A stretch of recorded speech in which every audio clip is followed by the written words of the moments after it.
Barbie Forteza, di papigil sa pagiging clingy kay David Licao ko. Oh. Inong. Pwede. Okay. Oh. Inong. Pwede. Okay. Kitang-kita naman, kung gaano ka-clingy si Barbie kay David. Chica Test Today. Si Barbie sweet pa rin talaga at touchy kay David, hindi nagbabago. Ang sweet talaga nila. Bagay naman, baby nila ang isa't isa.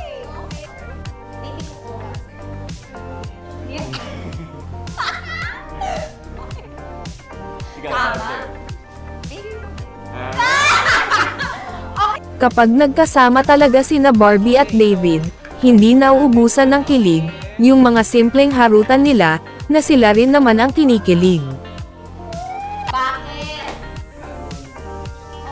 Hindi na rin nawawala, ang pag-a-appearan nilang dalawa, mula noon hanggang ngayon, Mo talaga. tatak ng barda. Kaya hindi talaga binaba ni David kamay niya hanggat hindi uma-appear si Barbie.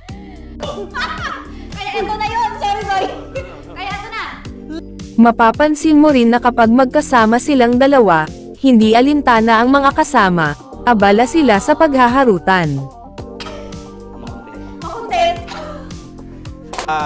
Antayin lang natin medyo mag-reduce, then we can add our pan.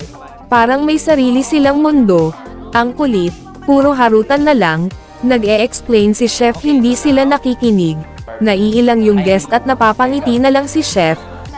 Yep. Okay, so now, pwede na nating Pwede na. i-straight. Talagang action speaks louder than words, ika nga, unti-unti itong nakikita, itago man lalabas at lalabas pa rin. Chica Test Today.